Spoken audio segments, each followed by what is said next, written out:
नमस्कार साथियों, स्वागत है आप सभी का अनअकैडमी पर। मैं हूं अंकित अवस्थी। कैसे हैं आप?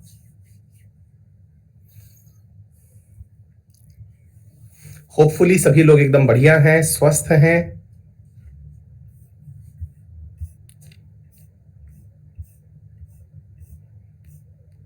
Very good evening.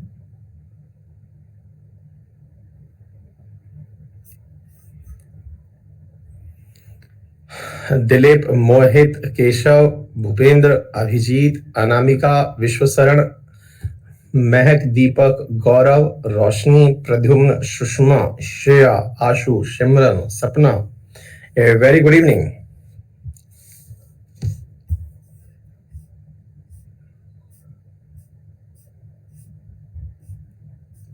मैं एकदम अच्छा हूं बेटा। एसएससी वाली करंट की क्लास सोमवार से शनिवार कर दो। हाँ बेटा, आइडिया अच्छा है आपका, बट मुसीबत यह है कि फिर हमारे पास खुद के लिए कोई समय नहीं बचता है, क्योंकि संडे के दिन आपकी क्लास, अगले दिन की तैयारी शुरू हो जाती है। थोड़ा सा समय एक वीकेंड बदला हमारे पास शनिवार शाम का बचता है, इसलिए वो शनिवार की छुट्टी की गई। महेश, बहुत बढ़िया बेटा, शाबाश। जी मोहम्मद इरफान, मैंने वैक्सीन लगवा ली। अनिल पटेल लिख रहे हैं आ भी जाओ। कहाँ आना है बेटा? क्लास में तो आ चुका हूं, अब कहाँ आना है ये बताओ। अभिषेक भैया, गुड इवनिंग। अभिजीत, बहुत सही। सर आप इम्यूनिटी के लिए खाते कहते हैं, धक्का मुक्की नहीं दोस्तों। सर आ गए हैं, हाँ ये भी सही है। विशाल,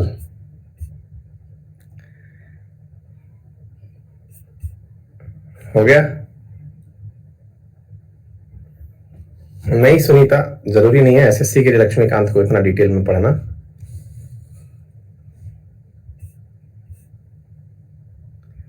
चलिए बहुत बढ़िया, शुरू करें।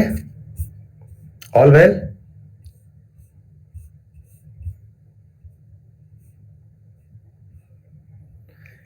इम्यूनिटी के लिए क्या खाते हैं? ऐसा कुछ नहीं है यार। साधारण भोजन खाते हैं आप लोगों की तरह।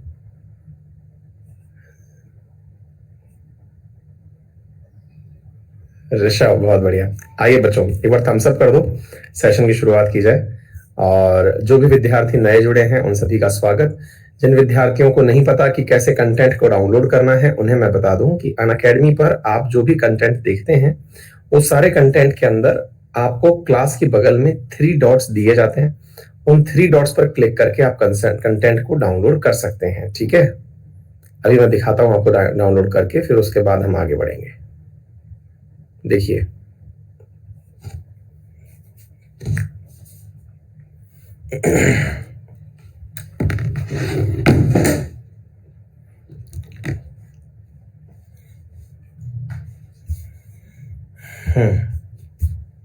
आइए।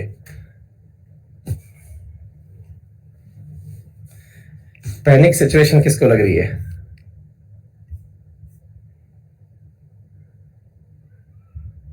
प्रिया बेटा, थैंक यू।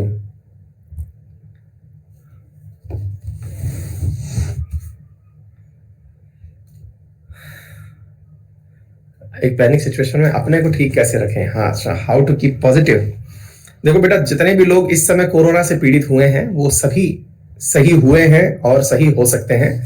थोड़ी सी साइंस को अगर हम समझ लें तो, और साइंस बहुत बेसिक सी है, और वो बेसिक साइंस ये है, हम लोगों ने अक्सर पढ़ा है, जब भी कोई आपातकालीन सिचुएशन आती है, मैं सुबह वाली क्लास में भी समझाया हूं और आजकल हर क्लास में इस लाइन को दोहराऊंगा, समझाऊंगा, ताकि वो इस बात को अच्छे से समझ पाए और फिर हम क्लास को आगे बढ़ाएंगे। यदि मालूम हो आप लोगों को, तो अपने शरीर में ना एक आपातकालीन हार्मोन होता है, जिसे इमरजेंसी हार्मोन कहते हैं। आपातकाल के समय जो हार्मोन स्रावित होता है, जिसको आप एड्रेनलिन कहते हैं। एड्रेनलिन, जो एड्रेनलिन हार्मोन है, इसकी खासियत क्या होती है? इसकी खासियत ये होती है कि जब ये हार्मोन स्रावित होता है तो ये हमें डर दूर करता है। जैसे कुत्ता पीछे दौड़ने लग जाए, हमें एग्जाम हमारे सामने आ जाए, या कोई भी परिस्थिति हमारे सामने आ जाए, तो ये घबराहट के समय स्रावित होने वाला हार्मोन है जो हमारा शरीर खुद से रिलीज करता है। ठीक है, और ये एड्रेनलिन हार्मोन करता क्या है? जैसे गाड़ी को जब बहुत तेज भगाना होता है तो बहुत तेज रेस मारते हैं ना अपन, तेज रेस मारते हैं, धूम धूम करके निकालते हैं। अगर आपने कभी बाइक चलाई हो तो बाइक हो या कार हो, जब भी गाड़ी ऐसा लग रहा होता है कि तेज निकालनी है, ओवरटेक करनी है, तो आप बहुत तेज उसको घिस्सा मारते हैं, उसमें वो ज्यादा फ्यूल कंज्यूम करती है। और हमारे शरीर का जो फ्यूल है, वो फ्यूल ऑक्सीजन है। और ऑक्सीजन जो है वो फ्यूल को यूज कैसे करता है, जो हमने खाना खा रखा है, भोजन खा रखा है, उसको बर्निंग में काम आता है ऑक्सीजन। तो ऐसी स्थिति में जब हम कोई आपात सिचुएशन में होते हैं, तो हमारे हार्मोन्स ऑक्सीजन का उपयोग ज्यादा करते हैं। क्यों करते हैं? क्योंकि आपात स्थिति में मेटाबॉलिज्म की रेट बढ़ जाती है। और जब मेटाबॉलिज्म की रेट आपात स्थिति में यानी इमरजेंसी सिचुएशन में बढ़ती है, तो हम लोगों को ज्यादा ऑक्सीजन की आवश्यकता होती है, जिससे हमारी सांस फूलने लगती है।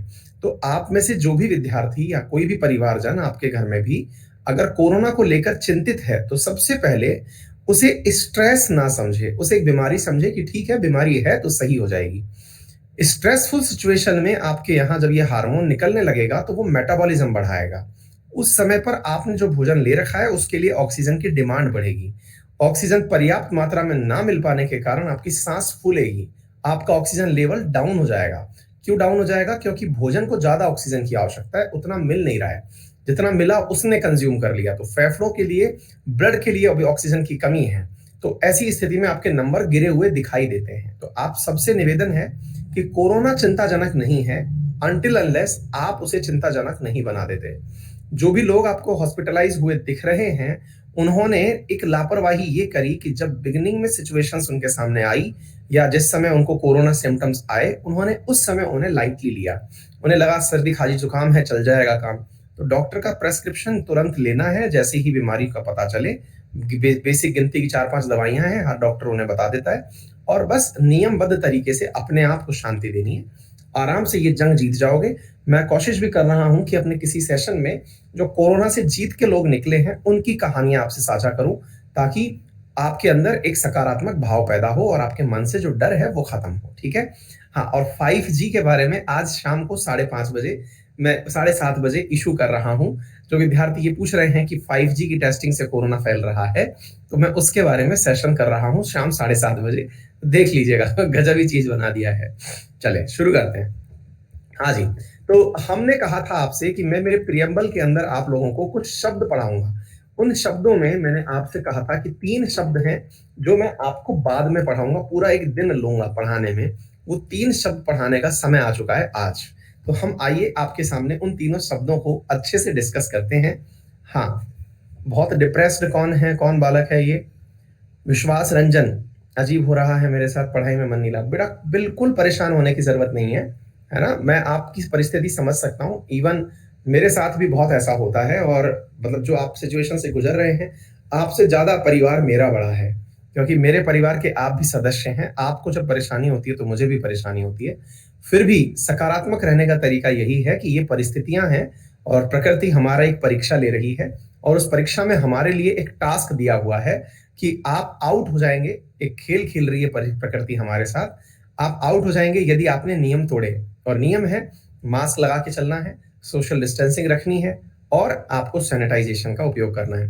आप आउट हो सकते हैं अगर आपने इनमें से कोई भी नियम तोड़ा। जैसे अपन वीडियो गेम खेलते हैं तो वैसा होता है ना, तो इस समय नेचर हमारे साथ गेम खेल रही है। तो इस नेचर की गेम में आप सभी लोग जो है वो अच्छे से पार्टिसिपेट करिए, और डेफिनेटली विनर बन के निकलिए। बहुत प्राउड फील होगा। ठीक है बेटा? आइए, 3 शब्द हैं जो मुझे आपको सिखाने हैं, और वो कौन कौन से हैं? हाँ, अब लास्ट में मैं एक बार बात कर लूंगा सबसे, अदरवाइज बातचीत बहुत ज्यादा हो जाएंगी। प्लीज ध्यान से सुने। 3 शब्द मुझे आज आपको सिखाने हैं। एक शब्द है साथियों समाजवाद।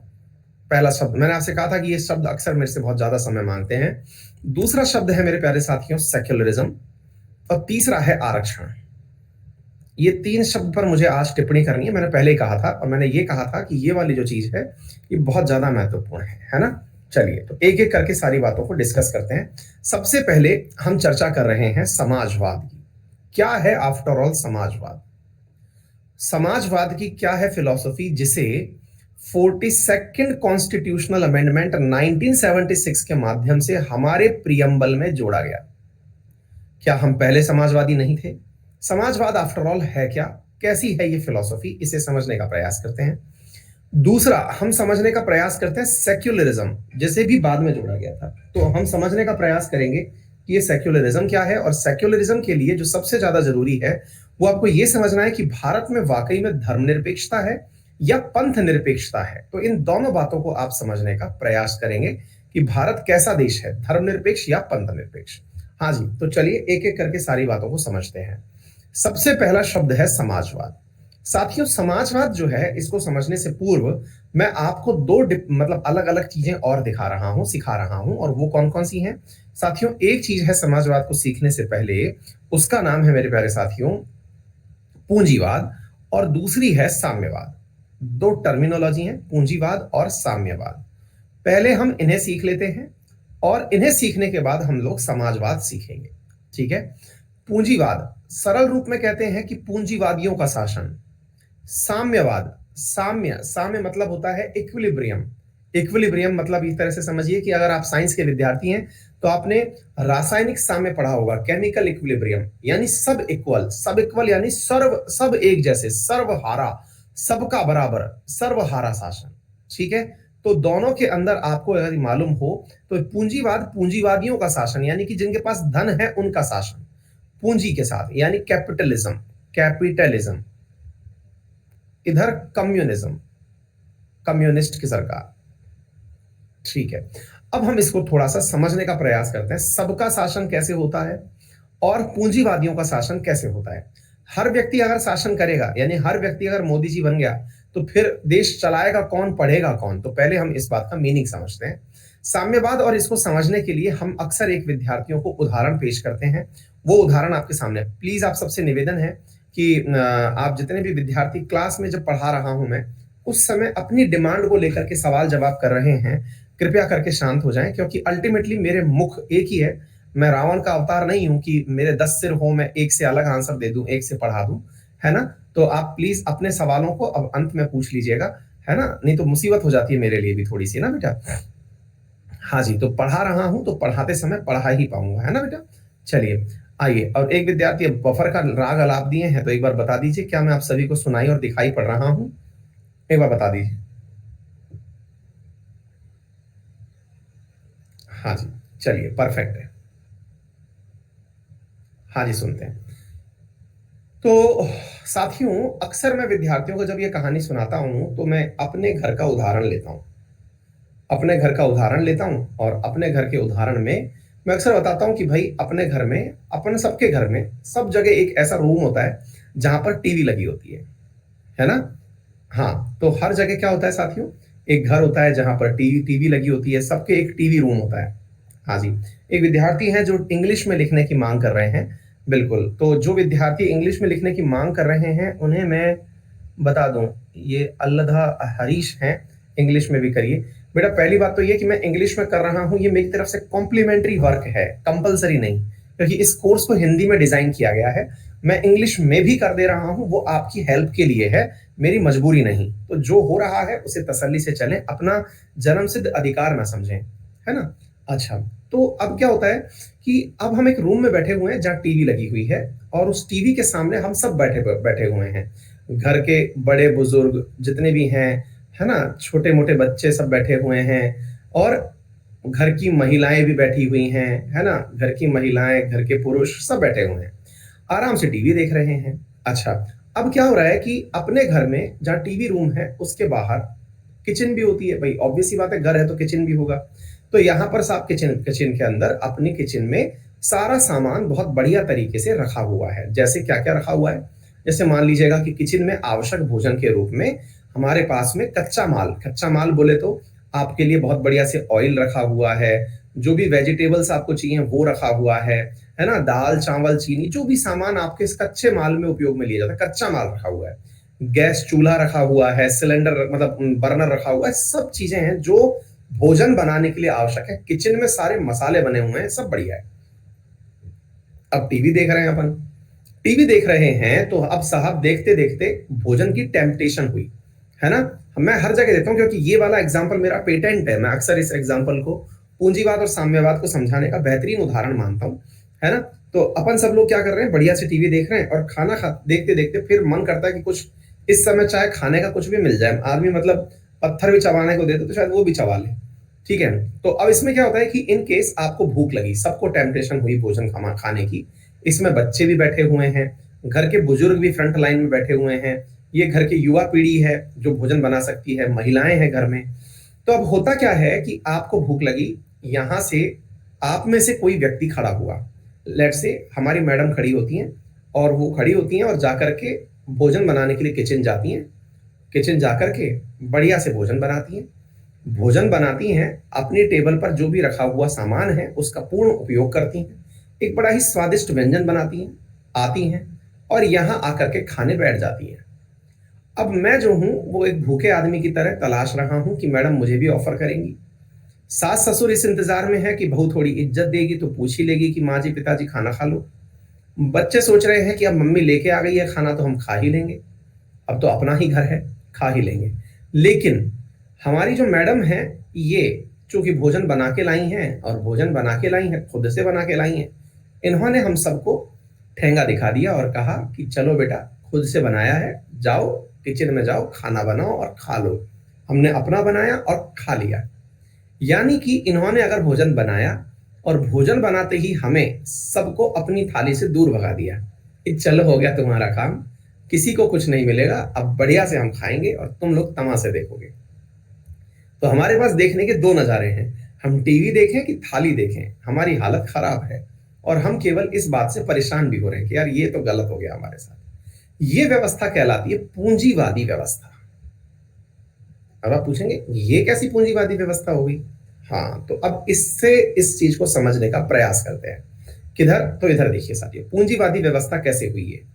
व्यवस्था ऐसे हुई कि देश में संसाधन है, देश में संसाधन है, और उन संसाधन यानी रिसोर्सेज में जिसके पास कैपेसिटी है, जिसके पास कैपेसिटी है, जिसके पास टैलेंट है, जो रखना जानता है या करना जानता है, वो अपनी क्षमताओं का उपयोग करके, अपनी क्षमताओं का उपयोग करके अपना विकास कर ले। ये पूंजीवादी व्यवस्था है। इसके फायदे क्या हैं? आपको आता था करना, क्या करना आता था? भोजन बनाना आता था, आपने भोजन बनाया, खा लिया। लेकिन इस व्यवस्था में इन जैसे लोगों का तो राज चलता है। राज क्यों? क्योंकि ये प्राकृतिक संसाधनों का भरपूर उपयोग करते हैं। लेकिन जिन्होंने केवल बचपन से लेके आज तक मैगी बना के खाई है, उनका क्या होगा? उनको तो ये कोई भी जगह यूज की रहेगी ही नहीं। अर्थात देश के प्राकृतिक संसाधनों पर जो समर्थ है उसका तो शासन हो गया, लेकिन हाँ जैसे कि सर है ना, लेकिन आप जैसे लोग जिन्हें भोजन बनाना नहीं आता या जिन्हें प्राकृतिक संसाधनों का दोहन नहीं आता, उन लोगों के लिए तो ये व्यवस्था यूजलेस है।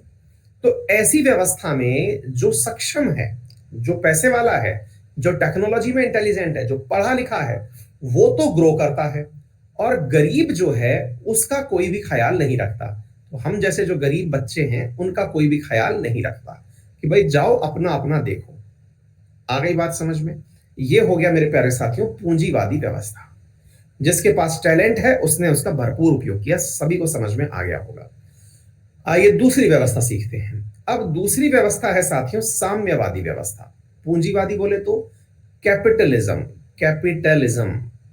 दूसरी तरफ है साम्यवादी व्यवस्था। साम्यवादी व्यवस्था के अंदर क्या हुआ, अब इसे समझते हैं। ये कम्युनिस्ट विचारधारा जिसे कहते हैं ना, कम्युनिज्म, इसमें क्या होता है।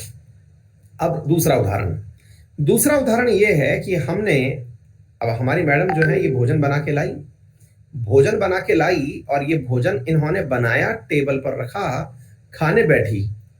हम सब की सब जितना हक से मैडम बना करके भोजन लेकर आई, उतना ही हक से हम सब लोग भी उनकी प्लेट पर पहुंच गए और जाकर के इस भोजन को हम लोगों ने उतने ही हक से खाया।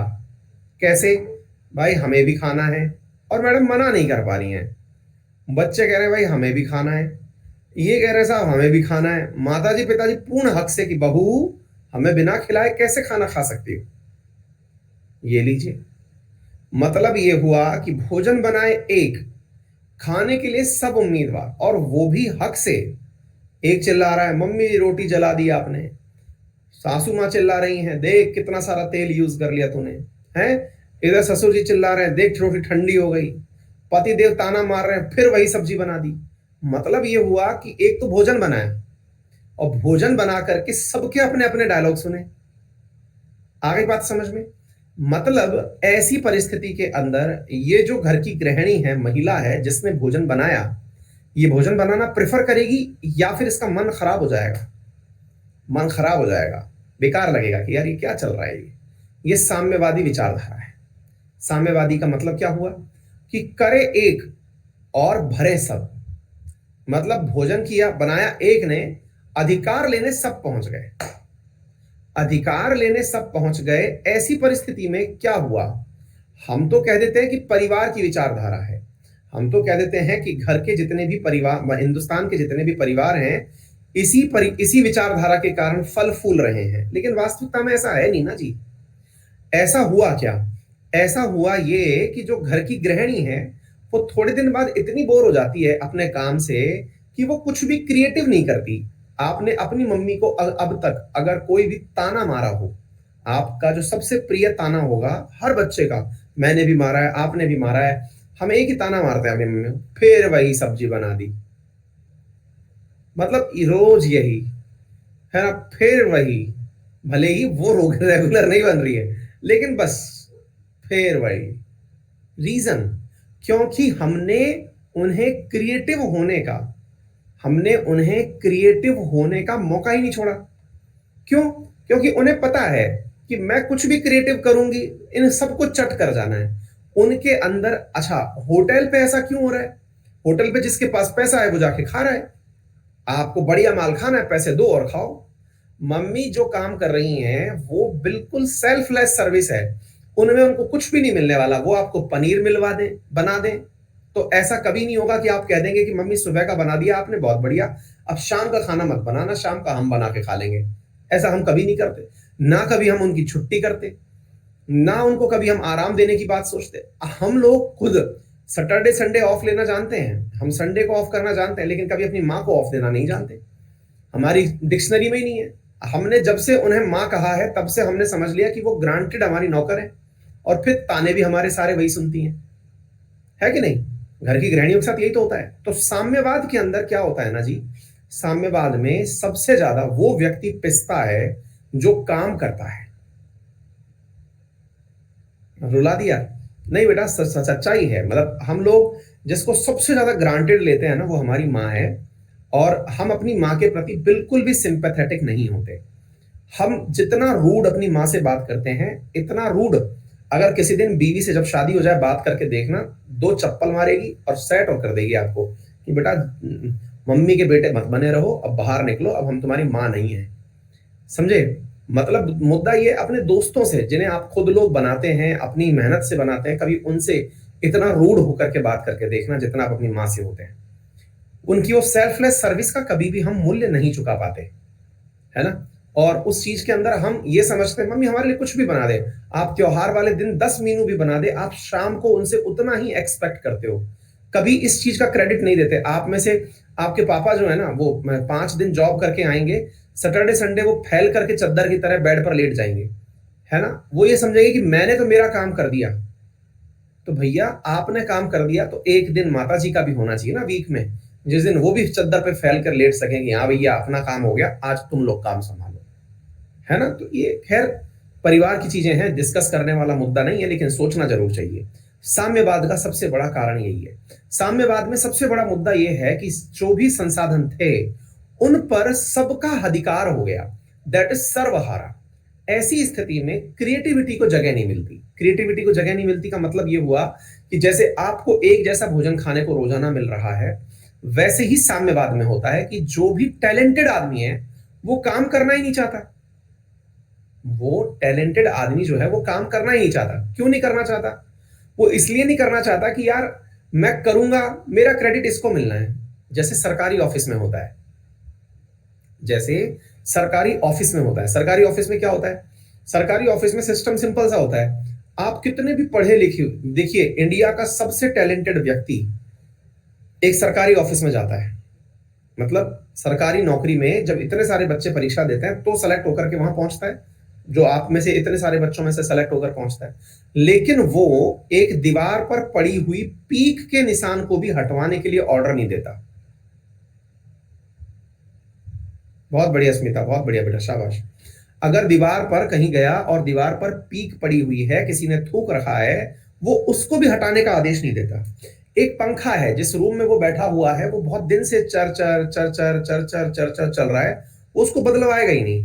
उसके कमरे में गंदा कलर हो रखा है, उसकी कुर्सी टूटी अवस्था में पड़ी है, टेबल व्यवस्थित नहीं है, उसमें मुश्किल से अगर उसका घर रहा होता तो 10,000 रुपए में वो सारा काम चमका जाता, लेकिन वो नहीं करवाएगा।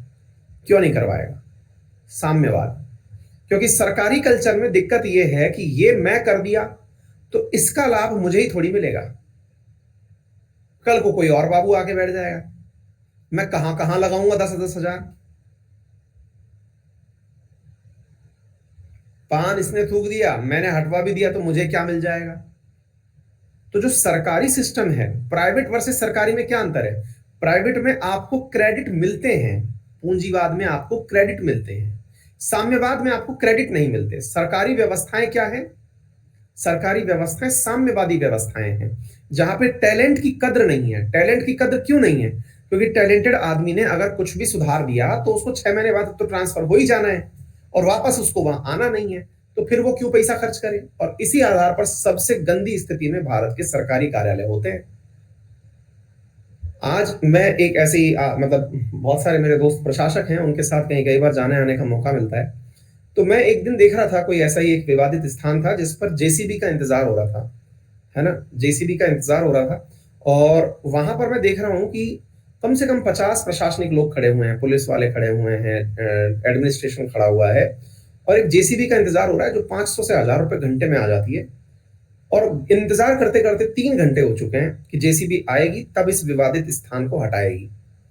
मैं वहां पर पहुंचा उनके साथ, मेरे मित्र के साथ, वो वहां पे थे। मैंने उनसे निवेदन किया, मैंने कहा यार ये जेसीबी आप मंगा दो, इतना देर से 50 लोग खड़ा हुआ है इस इंतजार में, तो जेसीबी को आप मंगवा दो, इसमें क्या जा रहा है? तो उनका अगला ही आंसर था जिससे मैं भी कन्विंस हो गया। तो अंकित भाई एक बात बता, हम ऐसे कितने ही जगह जेसीबी मंगवाएंगे, अपनी जेब से कितना पैसा खर्च करेंगे?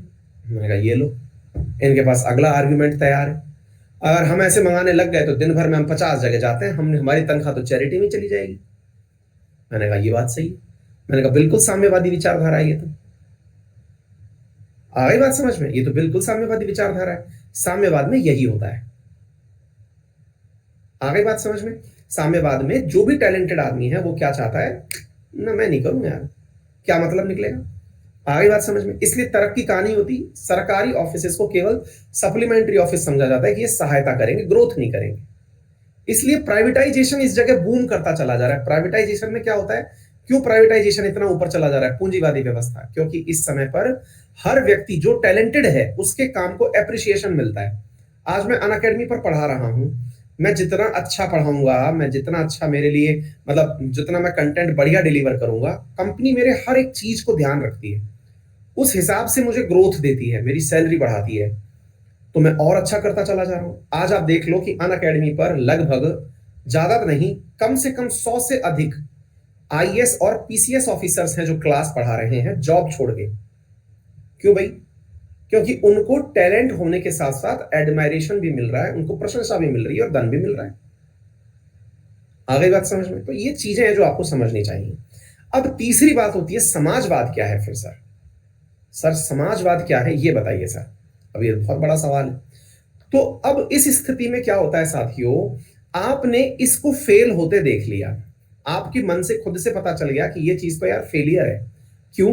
क्योंकि दुनिया में जो साम्यवाद का प्रवर्तक था, जिसने साम्यवाद को पहली बार प्रमोट किया, वो रशिया था।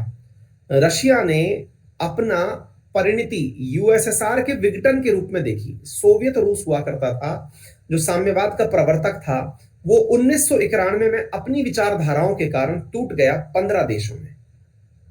मतलब इतना बुरा हाल हो गया उसका कि टूट करके हर देश कैपिटलिस्ट कंट्री बन गया। आ गई बात समझ में? 15 देशों में टूटा, सबने कहा नहीं चाहिए हमें। चाइना पे भी आ रहा हूं, चिंता मत करो, सारी बातें सिखाऊंगा, ठीक है ना। पहला देश यूएसएसआर जिसने ये सारा काम किया। अब सवाल बनता है कि सर एक बात बताइए, अब एक बात बताइए, पूंजीवाद का मामला क्या है? मैंने कहा पूंजीवाद जैसे अमेरिका। मतलब क्या हुआ? बोले इसके अंदर जो भी टैलेंटेड आदमी है वो अपना धन कमा रहा है बढ़िया से, खूब ग्रोथ कर रहा है। चाहे आप अमेरिका उठा लें या यूरोपियन देश उठा लें, ब्रिटेन उठा लें, कोई सा भी, उन्होंने तरक्की इसलिए करी क्योंकि उनके पास सारी की सारी वो सुविधाएं थी और तरक्की करते चले गए। अच्छा, अब तीसरी परिस्थिति, और तीसरी परिस्थिति क्या है? समाजवादी विचारधारा। अब जरा सोच के देखो इस बारे में कि हमारी मैडम ने जब भोजन बनाया, ठीक है, उन्होंने भोजन बनाया, उनको यह कहा गया कि आपको जो भोजन बनाना है ना, किचन में से बढ़िया से बना लो, कोई दिक्कत नहीं है, आपको जो बना के खाना है खा लो। आप एक काम करना, जब किचन में से भोजन बना रही हो तो इस भोजन का 1/5 हिस्सा यानी 20% हिस्सा ये इस बॉक्स में रख देना। एक बॉक्स है, उसमें रख देना। बोले अच्छा, क्यों? बोले बस रख देना। आप इस बॉक्स में रख जाओगे 20% हिस्से को, तो अब आप आसानी से जाके भोजन खाओ, आपसे कोई नहीं मांगेगा। क्या आपको मेरी बात समझ में आ रही है? अब आराम से भोजन करिए बैठ करके, आपसे कोई भी भोजन नहीं मांगेगा। जिनको ये बात समझ में आ गई हो, इशारे समझ में आ गए हो, थम्स अप करना। आ गई बात समझ में? फिर आप पूछेंगे कि सर ये जो 20% का बॉक्स रखवाया आपने, ये क्या था? टैक्स था?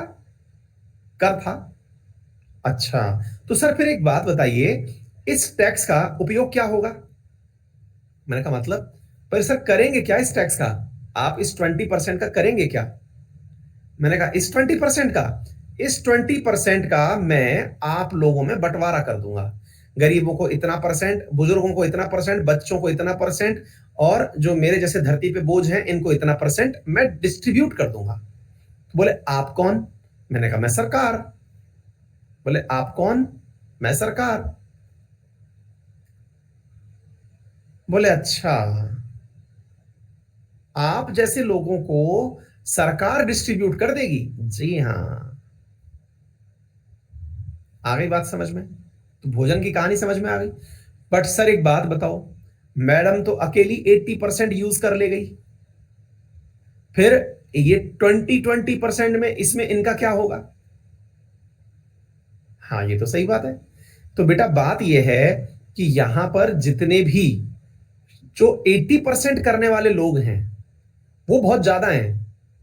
मतलब एक परिवार के अंदर बहुत सारे लोग ऐसे हैं। अब जैसे मैं मेरे परिवार के अंदर बताऊं, कुल 6 सदस्य हैं इंक्लूडिंग बच्चा पार्टी, उनमें से 4 लोग टैक्स देते हैं। मैं, मेरी वाइफ, मेरी मां, मेरे पापा सब टैक्स पे करते हैं। अधिकांश जो घर हैं उनमें 2 लोग तो टैक्स दे ही रहे हैं अगर 6 का परिवार है तो इस तरह से क्या हुआ? इस तरह से वो टैक्सेशन उपयोग में बहुतों के आ गया। क्या आपको मेरी बात समझ में आ गई? बात को, मुद्दे को समझने का प्रयास करिए जो मैं समझाने का प्रयास कर रहा हूं। ये जो तीसरी चीज मैंने आपको बताई है, यही समाजवाद है। तो समाजवादी विचारधारा क्या है?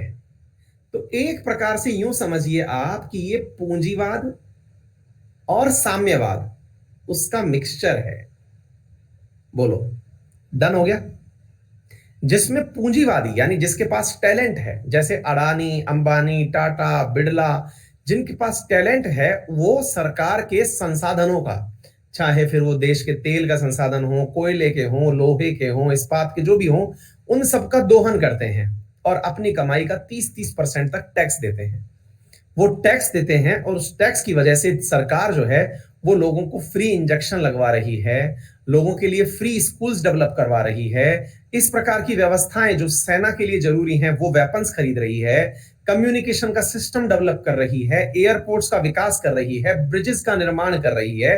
ये सारे कार्य देश के लिए किए जा रहे हैं। आ गई बात समझ में? फिर आप सवाल पूछेंगे तो सर एक बात बताइए, तो यूएसएसआर ने फिर क्या अपनाया? जो यूएसएसआर था उसका विघटन हुआ, हमने तो ये चीज अपना ली, तो ये व्यवस्था थी किसकी? समाजवादी व्यवस्था। असल में ये व्यवस्था कहीं से ओरिजिन रखती ही नहीं है, क्योंकि कभी भी जो पूंजीवादी देश थे वो वास्तविकता में पूरे पूंजीवादी बने ही नहीं। मतलब क्यों? अमेरिका में मेरे प्यारे साथियों ये पैसे वालों से तो खूब ज्यादा काम करवाते हैं, लेकिन सरकार पैसे वालों से टैक्स वसूल करके बहुत सारे लोगों को फ्री रोजगार, फ्री स्वास्थ्य, फ्री एजुकेशन जैसी व्यवस्थाएं उपलब्ध करवाती है। यानी कि अमेरिका भी अब पूरी तरह कैपिटलिस्ट कंट्री नहीं है। अब आप में से कई लोग पूछेंगे कि सर फिर तो कोई भी दुनिया का देश पूरी तरह कैपिटलिस्ट हुआ ही नहीं, जहां पर किसी अन्य को तड़पते हुए छोड़ दिया हो और किसी एक ने अपना घर भर लिया हो। बिल्कुल सही कह रहे हैं। अब जो होता है वो परसेंटेज के आधार पर होता है। परसेंटेज बोले तो पूंजीवाद करेक्टर ज्यादा है कि साम्यवाद करेक्टर ज्यादा है, बस इतना। हो तो सभी देश साम्य समाजवादी रहे हैं। यानी कि इस आधार पर अब हम कहते हैं राइट और लेफ्ट, कि हाँ भाई आप राइट साइड झुके हुए हो कि लेफ्ट साइड झुके हुए हो तो सभी समाजवादी है। तो अमेरिका भी अब समाजवादी, लेकिन उसमें ज्यादा लोग खुद से कमाने वाले हैं, सरकार पर डिपेंडेंट कम है। सरकार पर डिपेंडेंट कम है।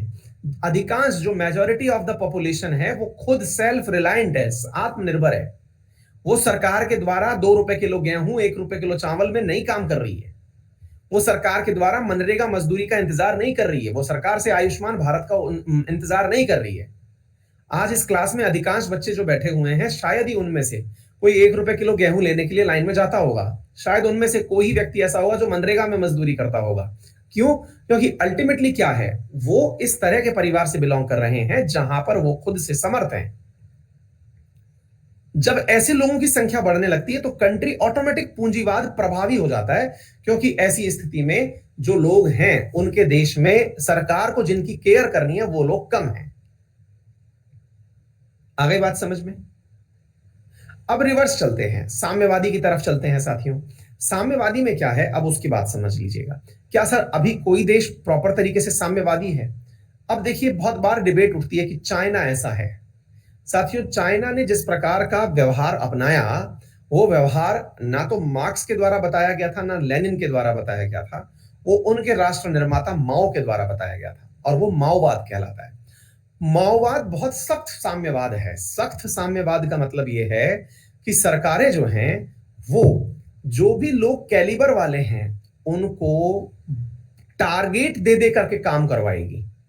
भाई साम्यवाद फेल कहां मारता है? साम्यवाद फेल तब मारता है जब किसी के अंदर कुछ करने का पोटेंशियल ना बचे। अब मान लीजिए कि सरकारी ऑफिसेज को अगर काम पर करवाना हो, सरकारी कर्मचारी जिस दिन आप बन जाएं और आपको मैं कहूं कि काम करना है आपको काम पर ले जाने का मेरा तरीका सबसे बेस्ट क्या हो सकता है?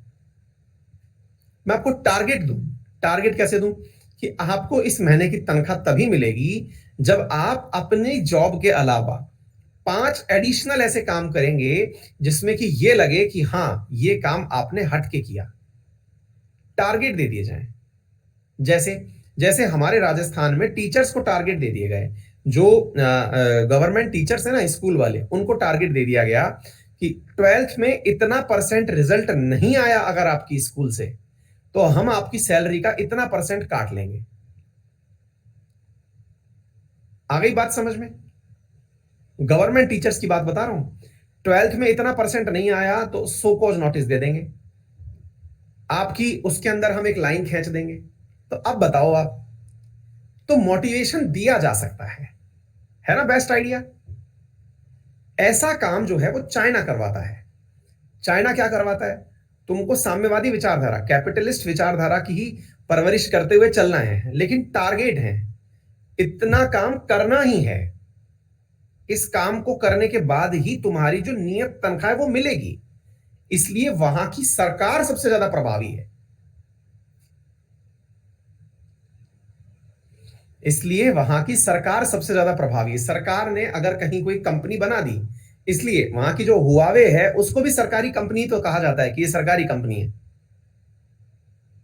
सरकारी कंपनी क्यों कहा जाता है? क्योंकि उस सरकार ने टारगेट दे दिया कि इतने दाम में ये चीज बना के देनी है।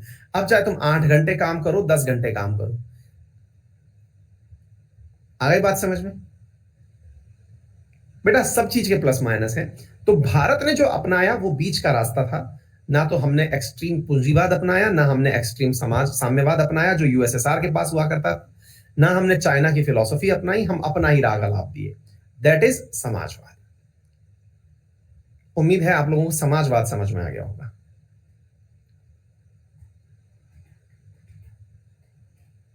अब दूसरी विचारधारा, और वो दूसरी विचारधारा है साथियों धर्मनिरपेक्ष। एक शब्द है जो मैं आपको सिखाना चाह रहा हूं, सेक्युलरिज्म। ये धर्मनिरपेक्ष है या पंथ निरपेक्ष, इस बात को लेकर के बहुत डिबेट होती है। लेकिन आप में से कई लोग तो यही जानना चाहेंगे, सर ये होता क्या है, हमें तो यही नहीं पता, है ना? हाँ जी, अभी हम दोनों बातें सिखाते हैं।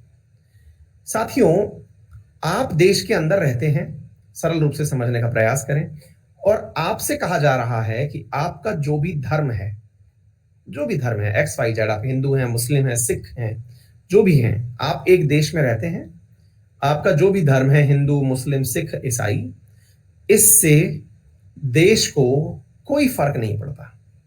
कोई फर्क नहीं पड़ता से मतलब है, आपको अगर हिंदू धर्म मानना है हिंदू माने, आपको धर्म नहीं मानना है ना माने, आप मुस्लिम फेथ फॉलो करते हैं करें, देश को इससे कोई फर्क नहीं पड़ता। आपको हमारे देश से कोई भी प्रकार का ऐसा अवरोध नहीं मिलेगा जिसकी वजह से आप अपने धर्म को फॉलो करने में किसी भी प्रकार की बाधा फील करें। ऐसा देश सेक्युलर कंट्री कहलाता है। मतलब वो देश जो ना तो किसी धर्म का प्रमोशन करता है, ना ही किसी को धर्म मांगने से रोकता है, सेक्युलर कहलाता है। लेकिन ये सेक्युलर दो प्रकार का होता है। कैसा सेक्युलर? एक होता है सकारात्मक सेक्युलर और एक होता है नकारात्मक सेक्युलर। अब ये क्या मीनिंग होता है, आइए मैं आपको बताता हूं। साथियों, फिर मैं इस बात पर आऊंगा धर्मनिरपेक्ष और पंथ निरपेक्ष, तो पहले दो शब्द सीख लेते हैं। सकारात्मक सेक्युलर एक ऐसी सेक्युलर व्यवस्था, एक ऐसी व्यवस्था जिसमें राज्य, यानी जो जिस देश में आप रह रहे हैं, वो देश ये कहे अपने रहवासियों से कि आपको जो भी धर्म फॉलो करना है करिए, मैं आप लोगों को जो आवश्यक सुविधाएं होंगी वो भी उपलब्ध कराने का प्रयास करूंगा। फिर से समझिए, मेरा खुद का कोई धर्म नहीं है, मतलब मैं बीइंग एन इंडिया, मेरा खुद का कोई धर्म नहीं है, ना मैं हिंदू हूं, ना मैं मुस्लिम हूं, ना मैं सिख हूं, ना मैं ईसाई हूं। लेकिन आपको अगर गुरु तेज बहादुर की जयंती मनानी है तो मनाने के लिए मुझसे अगर आपको चाहिए कि मैं कोई सुविधा उपलब्ध कराऊं तो मैं कराऊंगा। आपको रमजान का पर्व मनाना है, आपको चाहिए कि रात को मार्केट खोला जाए, बिल्कुल खोलूंगा। आपको दिवाली पर त्योहार मनाना है तो मनाइए, आपको रात को लाइट चाहिए, इलेक्ट्रिसिटी 24/7 डे चाहिए, बिल्कुल उपलब्ध करवाऊंगा। आपको जिंगल बेल क्रिश्चियन के वो बनाना है, क्या कहते हैं उसको, क्रिसमस डे बनाना है, बनाइए, मैं उस दिन छुट्टी कर दूंगा, आराम से छुट्टी बनाइए। आ गई बात समझ में? आ गई बात समझ में? कहने का मतलब क्या हुआ? कहने का मतलब हुआ, देश कह रहा है कि आपको जो मुझसे चाहिए ले लो, आप अपने धर्म का अच्छे से पालन करो। सकारात्मक, हर किसी का प्रमोशन करना, आपको चाहिए आप बताओ मुझसे क्या। लेकिन यदि आप ये एक्सपेक्ट करो कि भाई इस देश में मेजोरिटी में हिंदू रहते हैं तो मैं केवल हिंदुओं की ही बात सुनूंगा, ये गलत हो जाएगा। क्या आपको मेरी बात समझ में आ गई?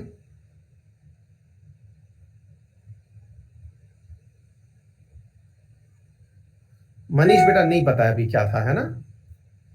आई बात समझ में आप लोगों को मेरी? मैंने क्या कहा आपसे? बोले अगर आपको यह लगता है कि इस देश में मेजोरिटी में हिंदू रहते हैं तो हिंदुओं को ही सुना जाए, ऐसा नहीं होगा। इस देश में सब लोग रहते हैं, सबका ख्याल रखा जाएगा।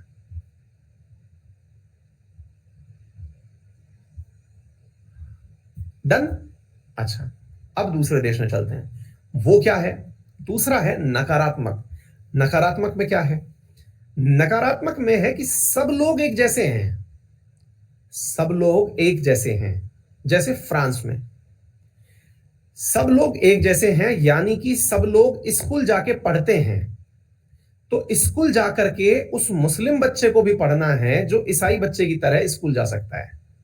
जो इतनी उम्र का है कि 3 से 5 साल का हर बच्चा फ्रांस में अगर स्कूल जाता है तो फिर आप मुस्लिम हो, सिख हो, हिंदू हो, जो भी हो, आपको अपने बच्चे को स्कूल भेजना है। आपको जो फेथ फॉलो करना है करिए, लेकिन राज्य ने यह कह रखा है कि आप अपनी चीज को प्रमोट नहीं कर सकते। राज्य का कोई धर्म नहीं है, राज्य का केवल राज्य धर्म है। राज्य धर्म का मतलब यह हुआ, राज्य कहता है कि शासन व्यवस्था मेरा धर्म है, वो मैं वही फॉलो करूंगा, तो वो शासन व्यवस्था फॉलो कर रहा है।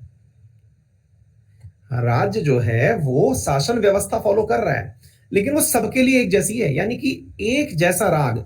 जैसे अपने पापा मम्मी जब अपन को पीटते हैं बचपन में, अगर आपको कुटाई पिटाई याद हो आपकी, तो याद होगा कि गलती चाहे छोटा वाला भाई करे या बड़ा वाला भाई करे, बड़ी बहन करे छोटा भाई करे, कोई करे, पिटाई दोनों की होती थी।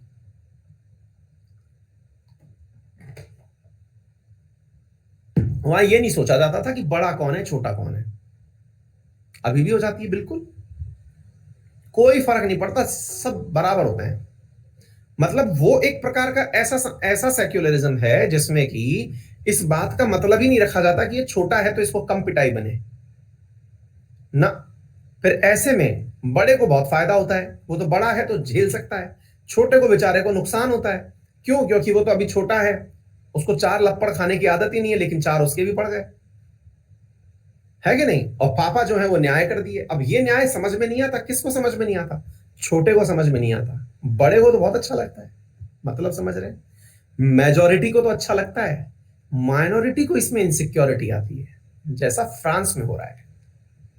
आपने तो न्याय बराबर कर दिया, आपने तो न्याय बराबर कर दिया, लेकिन उस देश में जो माइनॉरिटी में है उसको आपका न्याय पसंद नहीं आया, क्योंकि आपका न्याय समानता पर आधारित नहीं है। आपने मेरे लिए सोचा ही नहीं, फिर आपने मेरे लिए सोचा ही नहीं ना कि मुझे, मेरी क्या रिक्वायरमेंट है। भाई मेरे धर्म के लिए आवश्यक है कि मेरा बच्चा मदरसा में जाकर के एजुकेशन ले।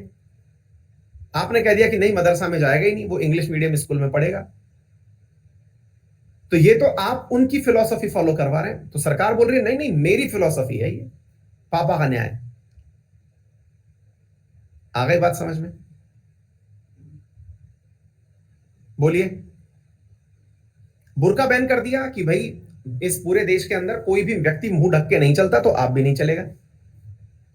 तो बोलिए, बात समझ में आ गया? तो ये हो गया नकारात्मक ये सेक्युलरिज्म। अब सवाल बनता है, सर इसकी हिंदी, सेक्युलरिज्म तो अंग्रेजी शब्द है, हिंदी क्या है? हिंदी इंडिया के अंदर बहुत ज्यादा परेशान करती है, क्योंकि हिंदी के अंदर कुछ किताबें लिखती हैं धर्मनिरपेक्ष, कुछ किताबें लिखती हैं पंथ निरपेक्ष। मतलब हमारे देश के अंदर जो देश है वो कहता है कि भाई मैं किसी को धर्म के आधार पर सेपरेट नहीं करता, यानी मेरे यहां पर कोई भी व्यक्ति धर्म के आधार पर अलग नहीं है। आप हिंदू हो, मुस्लिम हो, सिख हो, ईसाई हो, आपको जो भी करना है, राज्य जो है वो आपके लिए व्यवस्था करेगा। राज्य आपके लिए व्यवस्था करेगा से मतलब हुआ कि राज्य को आपको जो सुविधाएं चाहिए दे। आपको हज यात्रा पर जाना है, आपके लिए अलग से बुकिंग की व्यवस्था हम करवाएंगे। आपको कैलाश मानसरोवर यात्रा पर जाना है, आपके लिए बातचीत हम करेंगे।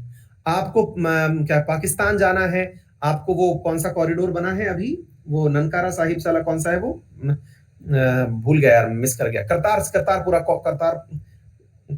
कॉरिडोर जो बना है, बोले आपके लिए कॉरिडोर की बात हम करेंगे, हम बना करके देंगे आपको जहां जाना है। आ गई बात समझ में? सरकार कह रही है कि आप बताओ आपको क्या चाहिए, आपको आपका रिलीजन फॉलो करने के लिए जो चाहिए हम देंगे। तो फिर सवाल बनता है कि सर फिर हमने धर्म निरपेक्षता और पंथ निरपेक्षता में कंफ्यूजन क्यों किया? हाँ, अब ये मैं बताता हूं। कंफ्यूजन यूं है कि हमारी जो वास्तविकता में व्याख्या है ना धर्म की, धर्म की व्याख्या है ध्रुव धातु से। ध्रुव, ध्रुव जो है ऐसे लिखा जाता है, हिंदी वाले थोड़ा जानते होंगे इसको। तो ध्रुव धातु कहती है जिसे धारण किया जा सके। धारण किया जा सके का मतलब हुआ, मेरा धर्म है शिक्षक धर्म, शिक्षक धर्म है मेरा। मेरा धर्म क्या है कि मैं आपको अच्छे से शिक्षा दूं।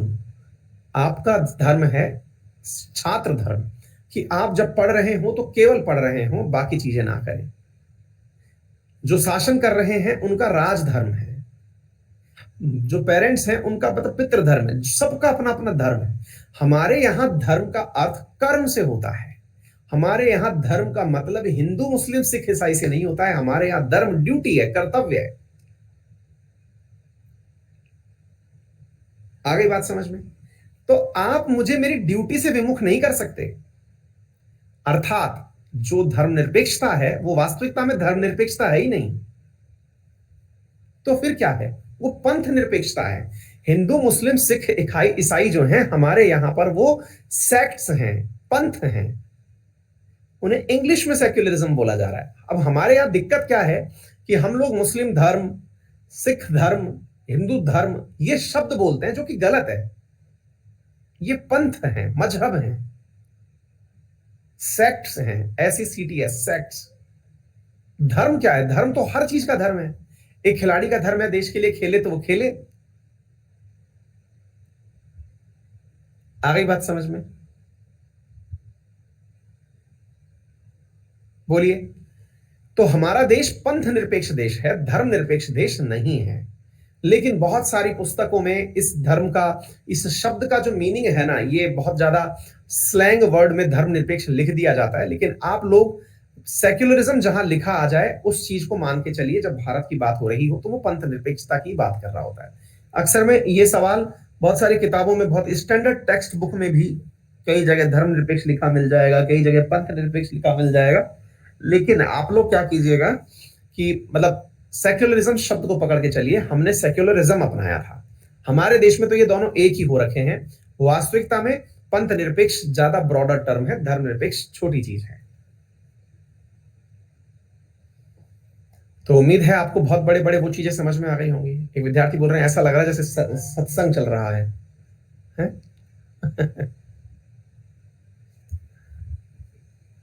एक विद्यार्थी लिख रहे हैं, कुंवर जी मैं पिछले 3 महीने से आपके रिकॉर्डेड क्लास अटेंड करता हूँ, लाइव नहीं आ पाता, आज आपके स्पेशल थैंक्स करने आया हूँ, ब्लेस फील करता हूँ आपसे पढ़ के। थैंक यू बेटा कुंवर, बहुत बढ़िया, थैंक यू सो मच यार।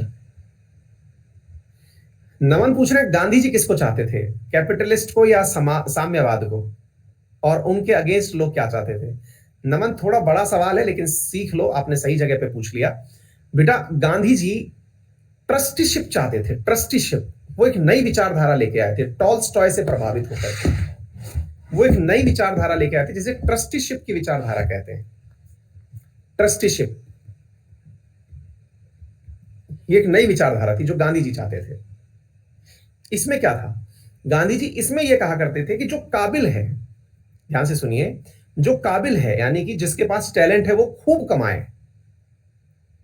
क्या आपको मेरी बात समझ में आ रही है? जो काबिल है वो खूब कमाए, लेकिन जब कमा करके जब अधिक धन कमा ले तो अपने उपयोग लायक धन को अपने पास रखे, बाकी जो चीजें हैं वो राज्य को सौंप दे ताकि राज्य उन्हें गरीबों को दे सके।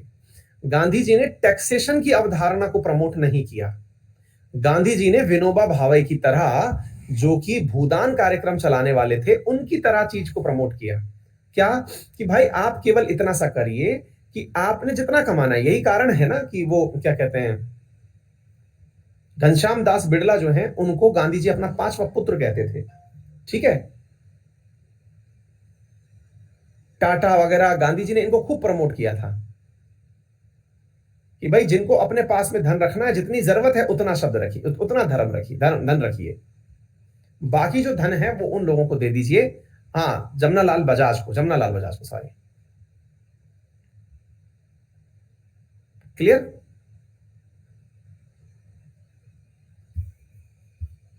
ठीक है,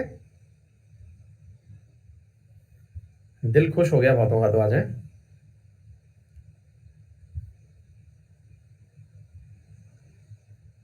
हाँ, प्रशांत ने कहा कि दंगे इसलिए होते हैं क्योंकि सेक्युलरिज्म में किसी एक धर्म को फेवर कर दिया जाता है। बिल्कुल, वो सबकी मान्यताएं हैं।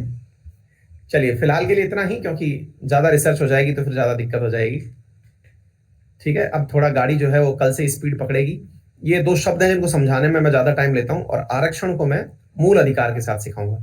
क्योंकि पॉलिटी जब शुरू होती है ना, तो पॉलिटी में कुछ बातें ऐसी होती हैं जिन्हें सीखना बहुत ज्यादा जरूरी होता है। जब हम उन्हें सीख लेते हैं तब पढ़ना बहुत आसान हो जाता है। कल से गाड़ी जो है वो स्पीड गियर ले लेगी।